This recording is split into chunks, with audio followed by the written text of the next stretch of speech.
안녕하십니까. 반도체 소식을 전하는 고독달팽이 김석준 소장입니다. 미국이 중국의 반도체 규제를 세게 합니다. 그래서 중국은 반도체 내재화 정책을 하면서 천문학적인 자금을 쏟아붓고 있죠. 오늘은 HBM 얘기입니다. 중국이 HBM 내재화를 속도를 내고 있는데 역설적이게도 국내 TC본도 기업들이 기회가 왔다는 그런 소식입니다.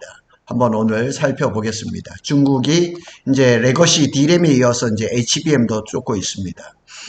삼성전자가 사실상 HBM2, HBM2E를 중국에 많이 수출했는데 고대역폭 HBM 수출 금지를 트럼프 정부 바이든 때부터 했었죠. 이러면서 상당히 어려움을 겪고 있는 것은 사실입니다. 그래서 특정 사양, 특정 사양이라 봐야 저사양 HBM2라 그래도 2E라 그래도 다 해당이 됩니다. 그래서 중국으로 수출하는 것은 사실상 금지가 됐습니다. 그리고 첨단 반도체 장비 수출 제한 ASML의 EUV라든가 이런 DUV 이런 것들도 다 못합니다. AI 반도체 수출 통제도 지금 이루어지고 있거든요. 그런 많은 것들이 이루어지면서 이 중국의 우리 삼성전자뿐만 아니라 SK 하이닉스도 그렇고 이제 그 소부장이라고 말하는 업체들이 굉장히 많은데 거기서도 지금 발길이 조금 할 수 있죠. 근데 여기를 잘 보면 이렇게 기사가 났어요. 중국 레거시에 이어서 HBM도 쫓는다. TC본도 투자 초읽기라 그래서 한미 반도체 등 우리 이제 관련 기업들이 중국 시장 변화에 따라서 수요 증가를 겪을 수 있다는 그 얘기입니다. 2000년대 초만 해도 HBM 관련 논문은 한국이 가장 많이 발표했지만 최근에는 중국이 추월하는 추세고 HBM 기초 연구에서도 중국에 뒤처져 있다는 그런 지적이 나오고 있습니다. 그래서 SK 하이닉스와 삼성전자는 HBM 시장의 90% 이상을 석권을 하고 있죠. 그렇지만 미국 제재와 이제 중국의 자체 생산 노력으로 인해서 어떻게 될지는 시장이 이제 시간이 가면서 좀 달라질 거란 말이에요. 그래서 중국은 가만히 있지 않죠. 그래서 AI 그 반도체 굴기에서 어마하게 그 많은 그 투자를 하니까 빅테크 기업들이 눈을 돌릴 수밖에 없어요. 그래서 우리 오늘은 그런 빅테크까지 갈 거는 없고 중국이 이제 HBM에 그 많은 투자를 하면서 우리 소부장들이 기회가 온 것 같아요. 그래서 최근 HBM 패키징 장비 투자에 본격 나선 건데 이 영향이 누구냐 트럼프란 말이에요. 지금 관세 때문에도 엄청나게 지금 갈등을 겪고 있는데 그런데 여기에 이제 그 특출나게 눈에 띄는 업체가 뭐냐 JCET라고 창된 커지라는 이제 패키징 회사 이제 후가공 이제 업체죠. 여기가 지금 그냥 중국 1위 후공정 업체가 미국의 샌디스까지 24년 1년 전입니다. 1년 전에 샌디스카까지 그냥 인수를 하면서 굉장히 돈이 많으니까 그냥 또 미국이 규제를 하니까 중국이 살아남을 수밖에 없으니까 할 수 있는 방법은 뭐냐 회사를 그냥 사들이는 거예요. HBM 장비는 대부분 중국 수출 규제가 덜한 국내 업체를 통해 사들이는 형태. 이거는 뭐냐면 국내 업체는 중국에다 업체를 잘 팔지 않죠. 그런데 이게 창된 커지 JCET가 HBM 제조에 필수적으로 쓰이는 TC본도 물량을 이제 확보에 나선 것으로 파악이 된 거죠. 그래서 현재 중국의 HBM 수준은 HBM2 수준입니다. 우리나라 따지면 한참 먼 거죠. 다만 이제 JCET가 사들인 TC본도는 이게 HBM2에 머무는 게 아니라 HBM3 12단까지. 그러면 12단까지 지금 만들고 있는 회사는 누구냐? 한미반도체란 말이에요. 지금 하나 세미텍도 있지만은, 중국이라고 해서 더 좋은 거를 살려고 하겠죠. 그래서 하나 세미텍도 되겠지만 한미반도체한테 좋은 기회가 온 것은 아닌가 하는 생각이 듭니다. 삼성전자 이제 뉴스룸에 나와 있는 여기 보면 HBM 이제 2, 그다음 HBM 이런 것들 HBM2 아쿠아볼트라고 이름을 지었죠. 그다음에 여기는 HBM2E 프레시볼트, HBM3 아이스볼트, 그다음에 이제 HBM3 샤인볼트, 그다음에 이제 HBM4가 이제 이렇게 돼 있죠. 그러니까 중국의 수준이 어디냐? 요 정도까지 지금 머물러 있다는 거죠. 그러니까 이게 횟수로 따지면 2014 13년 뭐 이 정도 되니까 우리하고의 격차라는 거는 십몇 년이나 되는 그런 상당한 격차를 보이고 있죠. 근데 단지 아까도 위에도 봤지만은 중국이 HBM의 논문이라든가 또 정부의 그 엄청난 투자가 이루어지면서 아주 빠르게 삼성과 SK를 따라오고 있다는 얘기죠. 저사양 HBM을 만들더라도 최신 장비를 사용할 경우 뭐 이렇게 수율이나 이런 면을 생각해 볼 수도 있지만 트럼프 정부가 미국 정부가 또 한국의 우리 한미반도체나 하나세미텍이 만들고 있는 TC본도를 딱 문을 닫아버릴 수 있고 수출 규제를 할 수 있기 때문에 중국 입장에서는 미국의 규제가 없을 때 하나라도 더 사자 이런 얘기입니다. 그래서 글로벌 반도체 시장에서 고립시키겠다는 구상인데 이게 미국 얘기인데 역으로 중국의 반도체 내재화에 불을 질러버린 거죠.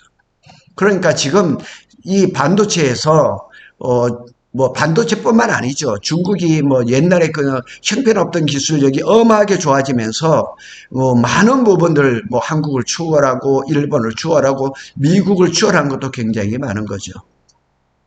중국의 이제 반도체 그 제조 거점을 보면 SMIC 이거는 파운드리죠. 그다음에 다른 인텔도 여기에 있고 그다음에 대만의 TSMC도 난징에 있고 이제 삼성전자는 시안에 주로 있고 그다음에 우시에는 또 SK 하이닉스가 뭐 D램하고 낸드를 만들고 있죠. 그리고 이제 글로벌 파운드리 이거는 미국 회사죠. 여기도 들어가 있고 우한 X 이거는 이제 칭화 유니그룹 이런 것들도 있고 그리고 이것뿐만 아니고 제가 늘 말씀을 드리지만은 중국에는 3,000개의 팹리스가 있거든요. 우리나라는 몇 개? 150개예요.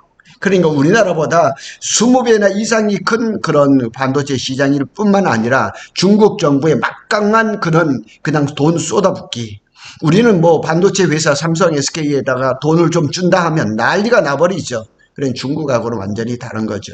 그래서 중국 AI 칩 설계 시장 규모는 24년에 184억 달러 수준에서 32년까지 연평균 28% 수준으로 성장할 것이라는 거죠. 그래서 지금 화웨이 지금 또 그냥 AI GPU 되게 많이 나오죠. 그래서 텐센트, 딥시크 이런 것들이 지금 뭐 엔비디아의 일정 부분을 그냥 추월하는 이런 일들이 굉장히 많단 말이에요. 그런데 이런 그 업체들이 지금 HBM이 필요한데 중국에서 수출을 막아버렸거든요. 얼마 전까지만 해도 엔비디아에 그 H20이라는 AI GPU도 되는데 그것까지 다 막아버리니까 그러니까 지금 중국 입장에서는 어떻게 하든지 HBM을 빨리 만들어서 자기 자국산을 만들어야 되는데 그게 쉬운 게 아니고 이제 겨우 HBM2 정도를 개발했다.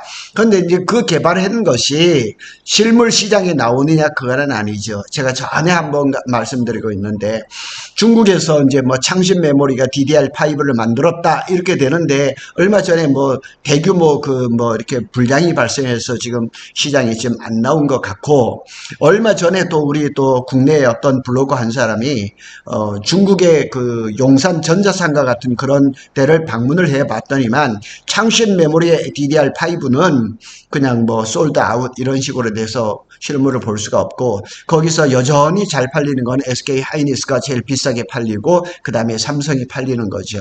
그래서 아직까지 중국이 HBM2를 개발했다고 하지만은 아직까지는 시장에 이렇게 범용으로 이렇게 나오는 것은 아니다 이렇게 볼 수가 있는 거죠.